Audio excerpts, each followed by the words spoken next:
The quantum communication array aboard the human deep space rescue vessel Prometheus Resolve erupted with a sound that defied traditional understanding of distress signals. It wasn't just a cry for help.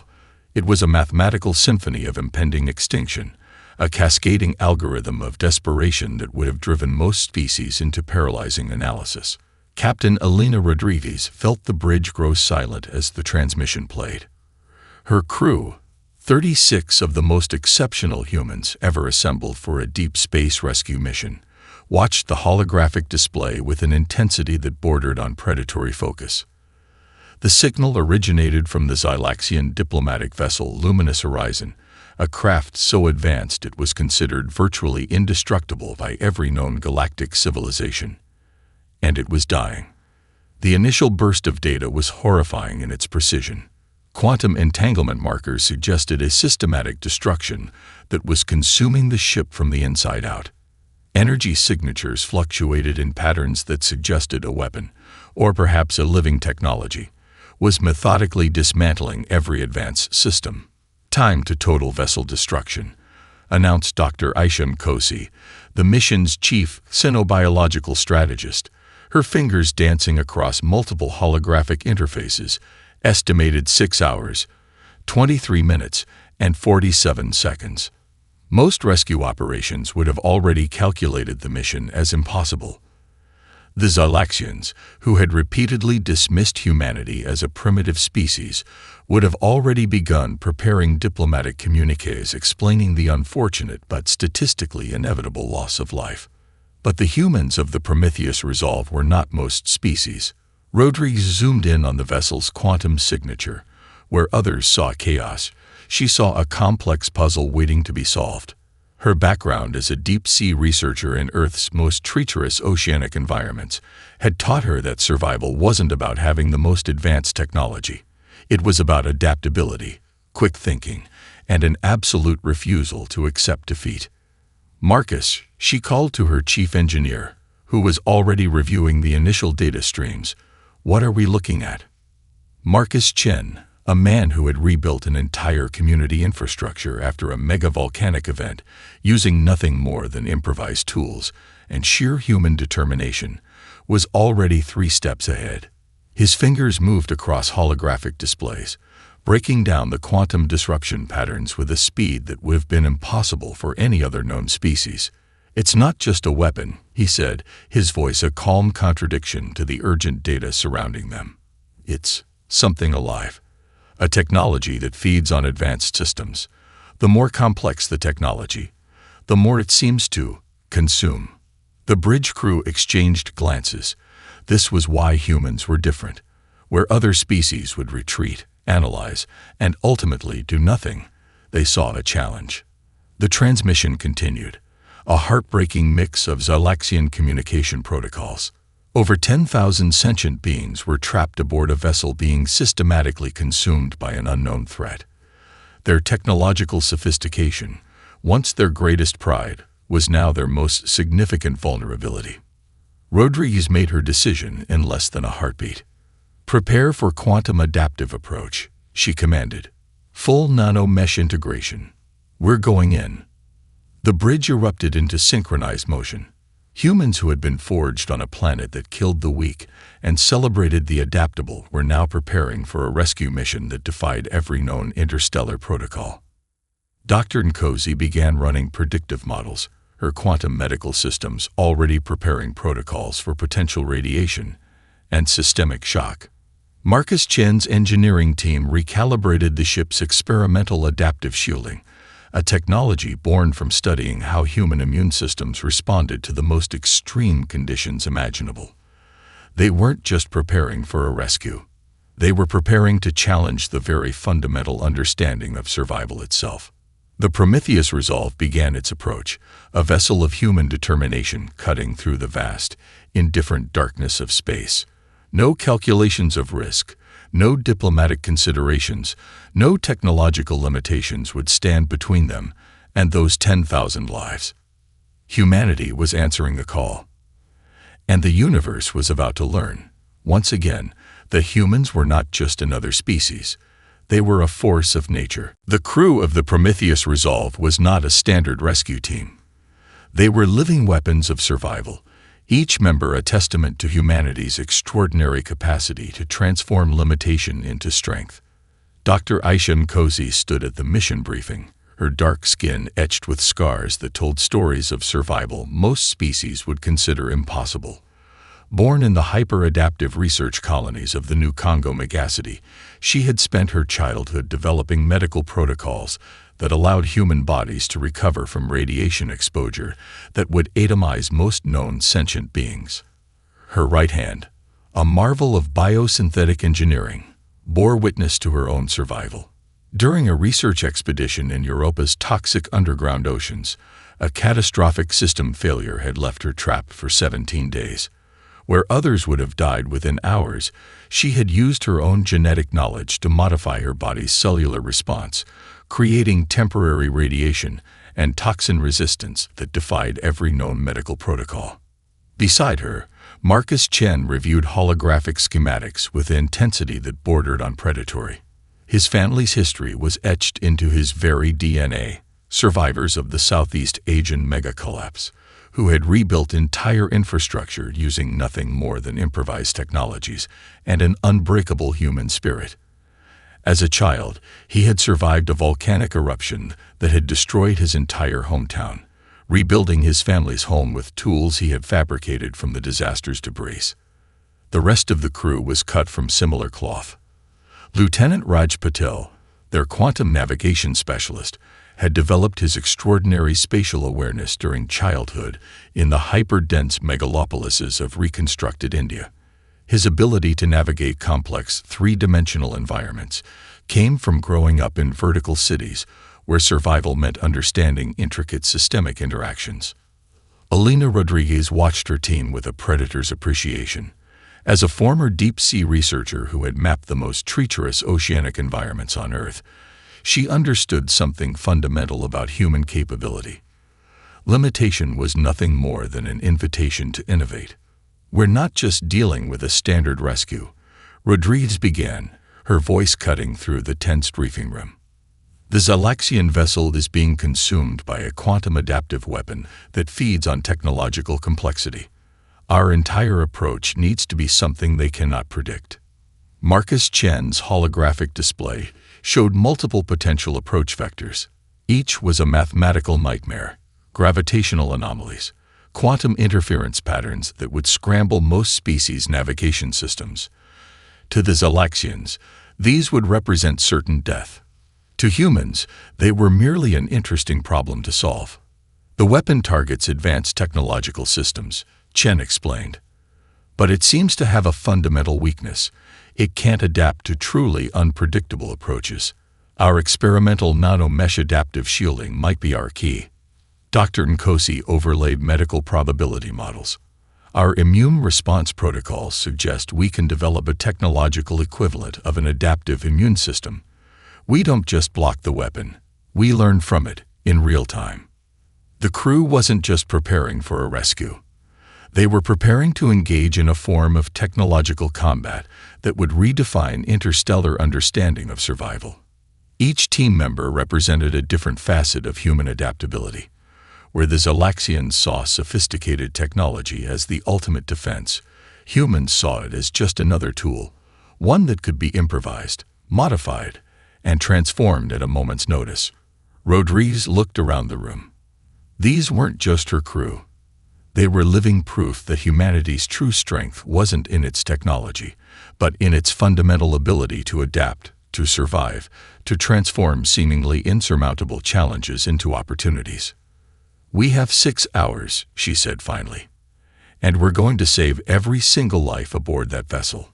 The room hummed with a collective energy that was quintessentially human, part determination, part pure, uncontrollable will to challenge the impossible. Space itself seemed to resist the Prometheus Resolve's approach.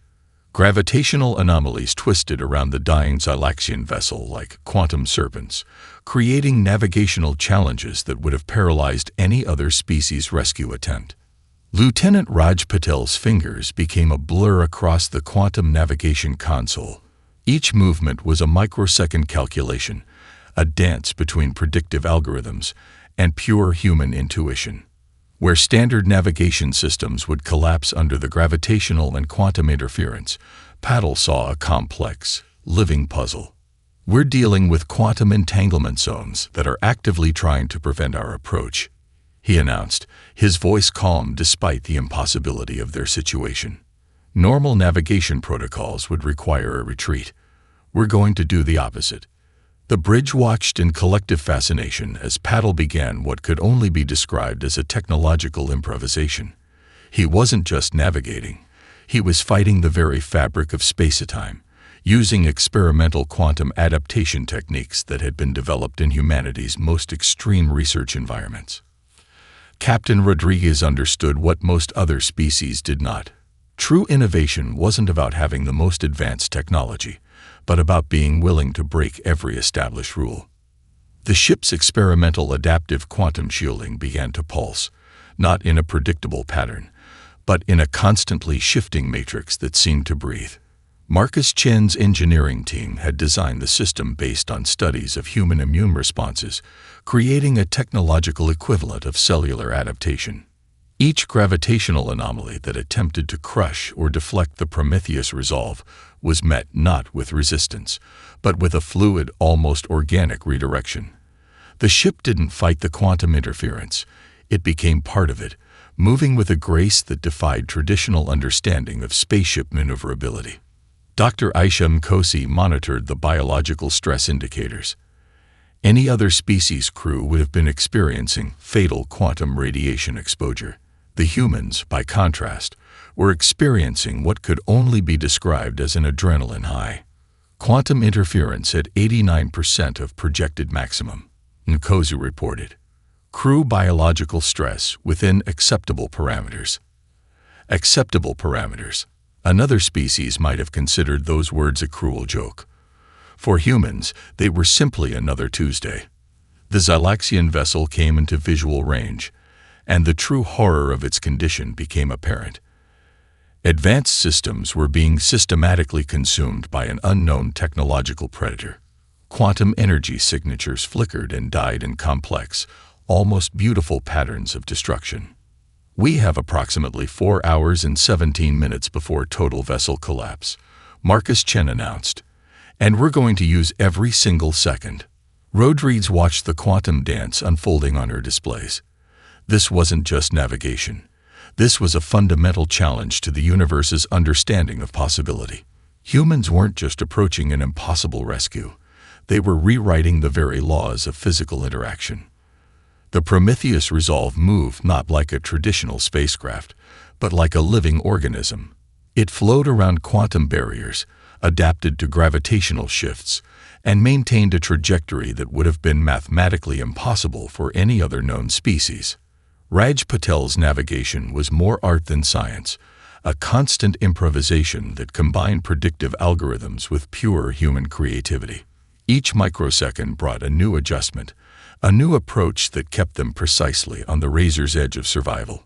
We're not just going to reach that vessel, Rodriguez muttered, more to herself than to her crew. We're going to dance with the very forces trying to stop us. And in that moment, the universe seemed to pause, watching these humans who refused to acknowledge the word impossible. The rescue strategy defied every known interstellar protocol. Where traditional rescue missions demanded perfect conditions, predictable environments, and minimal risk, the Prometheus resolve was preparing to do the impossible, and they were treating it like a routine Tuesday afternoon. Marcus Chen's experimental nanomesh technology represented the pinnacle of human adaptive engineering. Unlike the rigid, specialized technologies of other galactic civilizations, these nanostructures could reshape themselves in microseconds, responding to environmental challenges with a fluidity that bordered on living intelligence.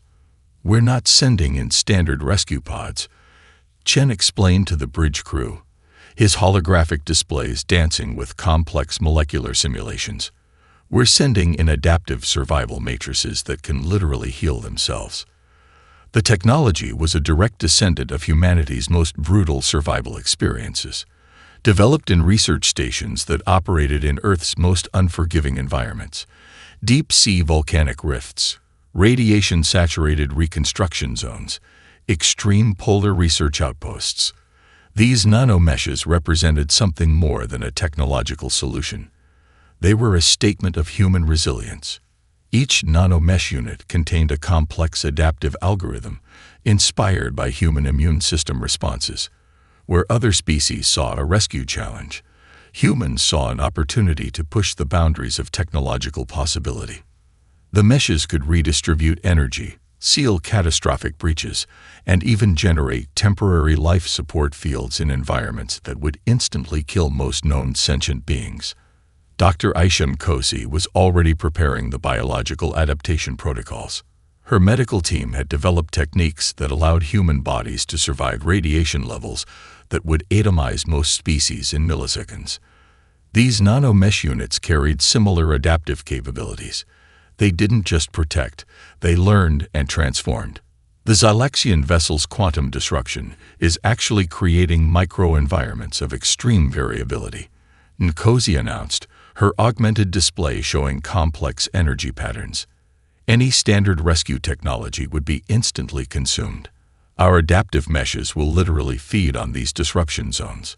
Lieutenant Raj Patel began plotting insertion vectors that would have been considered mathematically impossible by any standard navigation system. Each approach was a complex dance of quantum probability, creating insertion points that would maximize survival potential while minimizing systemic risks. Captain Rodriguez watched her team with a predator's appreciation. This wasn't just a rescue mission. It was a fundamental challenge to the universe's understanding of survival. The nanomesh units began to prepare for deployment. Unlike traditional rescue technologies that relied on rigid protection protocols, these units were living technologies. They would adapt, transform, and respond to each micro-challenge in real time. Where a traditional rescue pod might be destroyed by a quantum interference zone, these meshes would become part of that zone, learning and redirecting its destructive potential. We're going to turn their weapon against itself, Chen said, a slight smile playing across his lips. The quantum disruption that was consuming the Zylaxian vessel would become the very mechanism of its own salvation. The first wave of nanomesh units deployed looked less like technological devices and more like living, breathing entities. They moved with an organic fluidity, shifting molecular structures to navigate through quantum interference zones that would have instantly destroyed any standard rescue technology. Insertion vector optimal, Patil announced. Adaptive matrices at 99.7% potential responsiveness.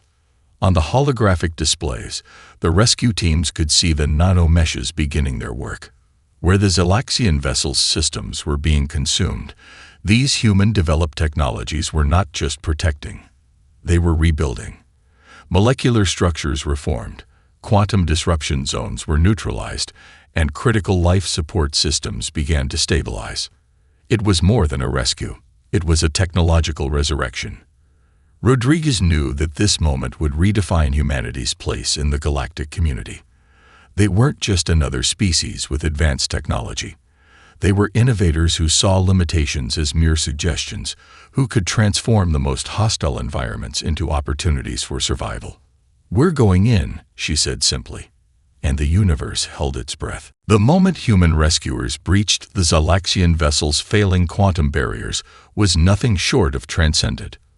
Where other species would have approached with caution, the Prometheus Resolve's team moved with a predatory grace that defied traditional understanding of rescue protocols. The surviving Zylaxian diplomats and scientists watched in stunned mathematical silence. Their most advanced sensors struggled to comprehend the humans moving through environments that should have been instantly fatal. Each human rescuer was a living contradiction, moving through radiation zones, repairing quantum-disrupted systems with a fluidity that bordered on the miraculous. Commander Zixtal, the highest-ranking Zylaxian survivor, found his species' most sophisticated translation matrices failing to capture the essence of what he was witnessing. Humans weren't just performing a rescue. They were rewriting the fundamental understanding of survival. Dr. Elena Rodriguez led the first insertion team.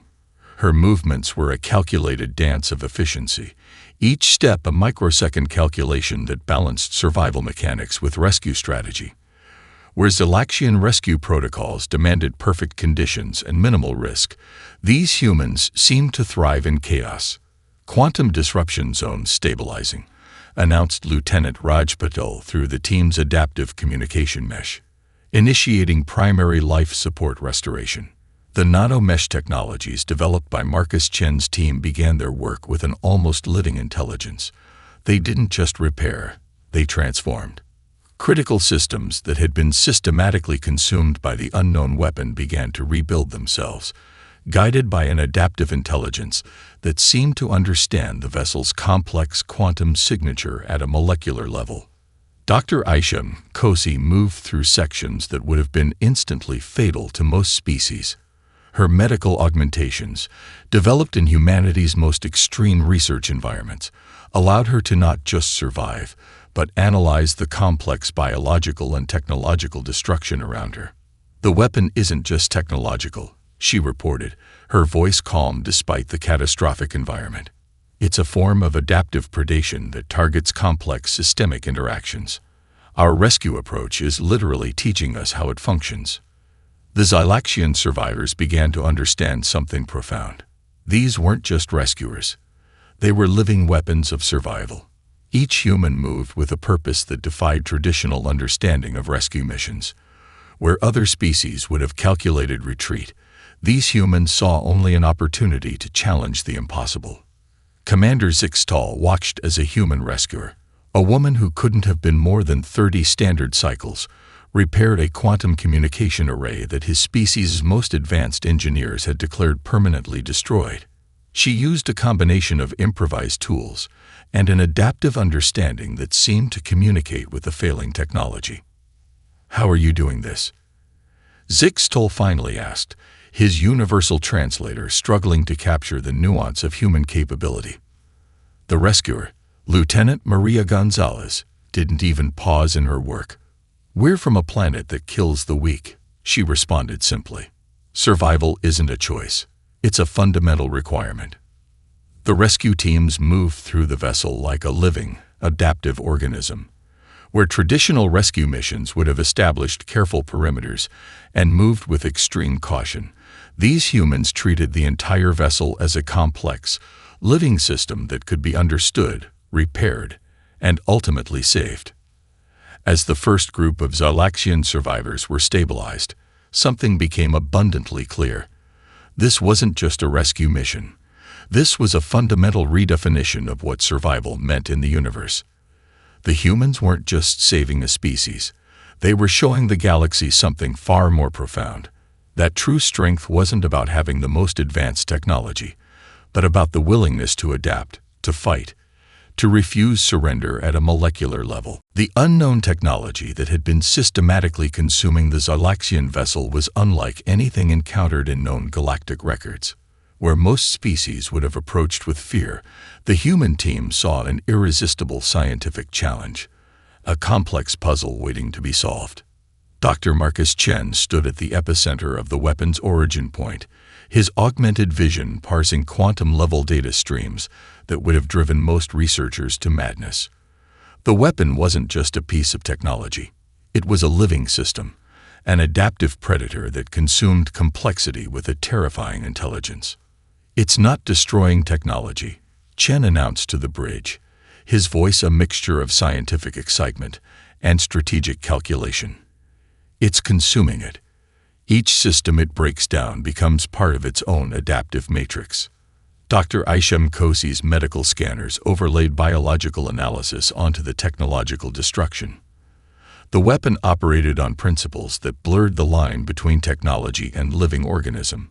It adapted, learned, and transformed with each system it consumed. A technological ecosystem that grew more complex with each moment of destruction. Captain Rodriguez understood immediately. This wasn't just a weapon.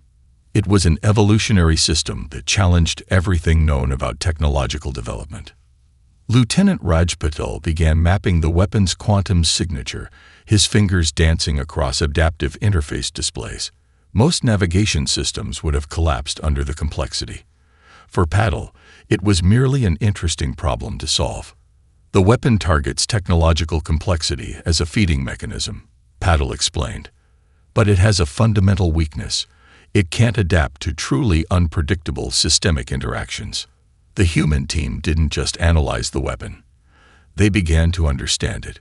Where Galaxian researchers would have approached with rigid scientific protocols, the humans treated it like a living puzzle, something to be learned from, adapted to, and ultimately controlled.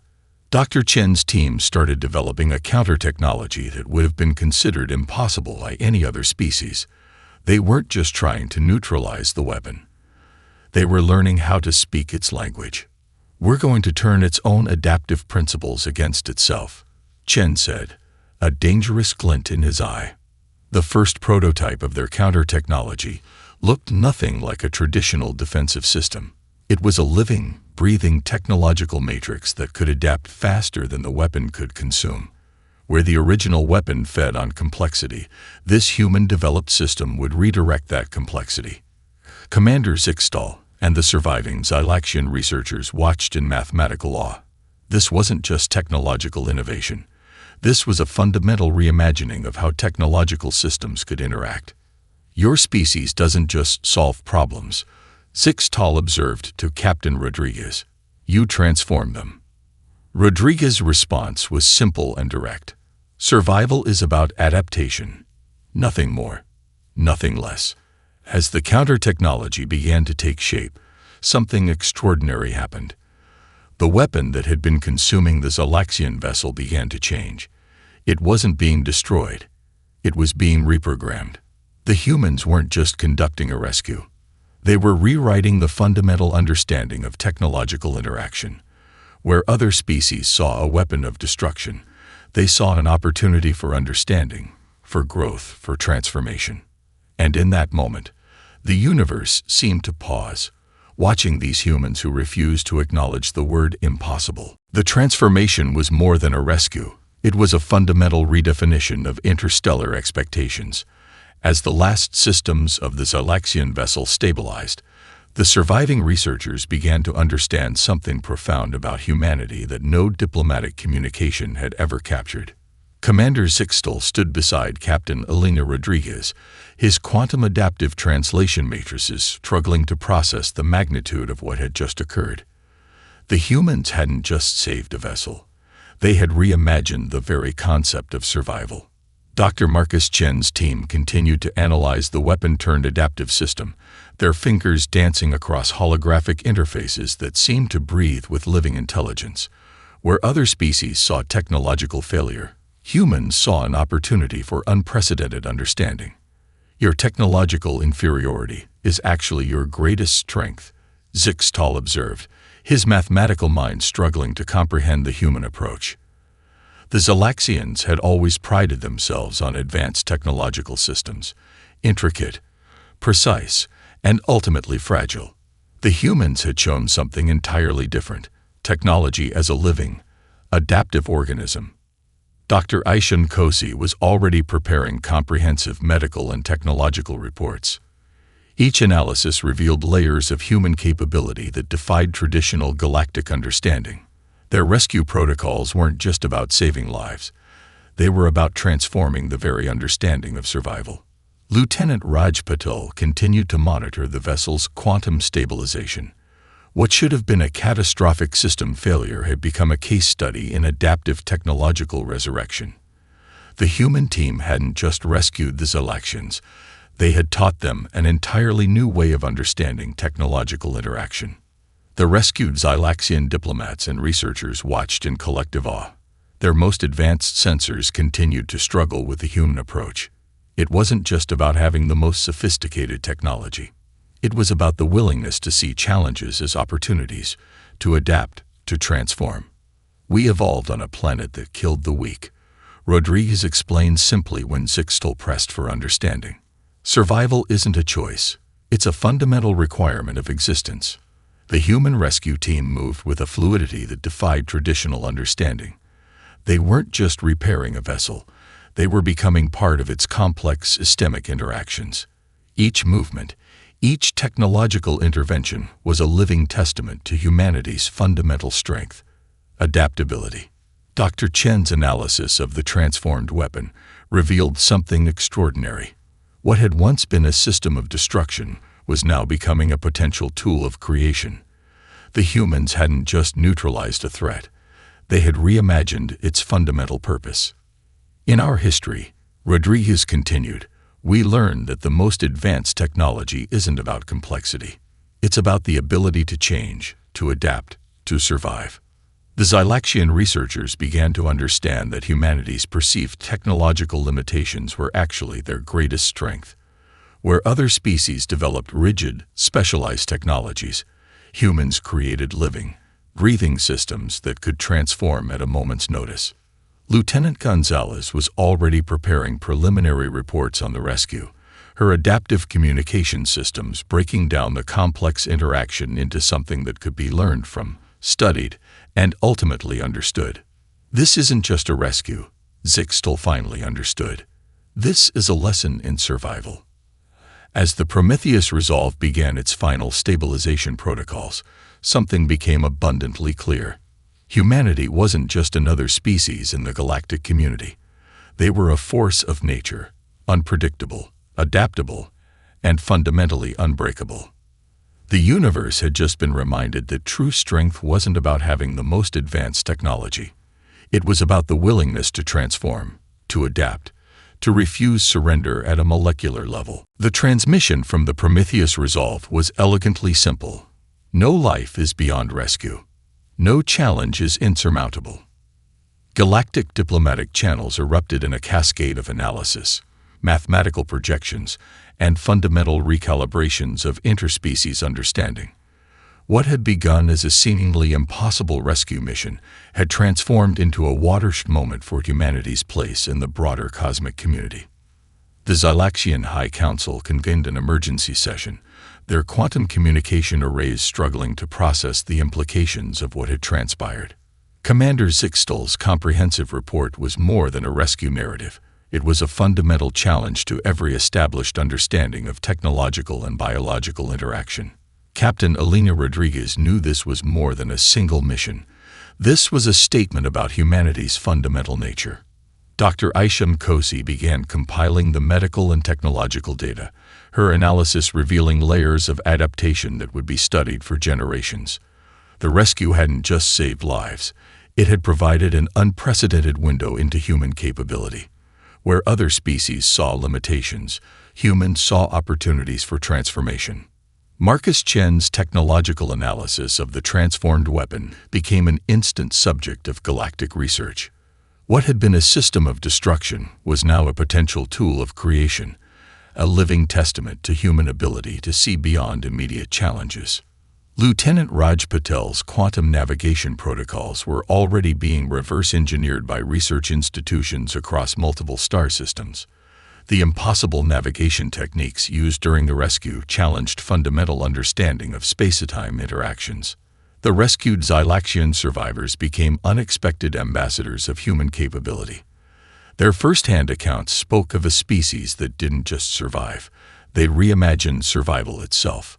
Where other civilizations had rigid protocols and specialized technologies, humans demonstrated a living, breathing approach to problem-solving. Diplomatic channels that had previously dismissed humanity as a young, primitive species now scrambled to understand this fundamental misunderstanding. The humans weren't technologically inferior, they were technologically different. They saw challenges as puzzles to be solved, environments as opportunities to be adapted to, limitations as mere suggestions. "We are from a planet that kills the weak," became a phrase that sent ripples through galactic understanding. Earth wasn't just a homeworld. It was a forge that had created a species fundamentally different from any other known civilization. The Prometheus Resolve became more than a rescue vessel. It became a symbol of humanity's approach to the universe, adaptable, resilient, fundamentally unbreakable. In research institutions, diplomatic halls, and scientific conferences across multiple star systems, one question became paramount. What else were these humans capable of? The rescue of the Zalaxian vessel would be studied for generations, but it was more than a technological achievement. It was a testament to the most powerful force in the universe, an unbreakable will to survive, to adapt, to transform. Humanity had answered the call, and the universe would never be the same.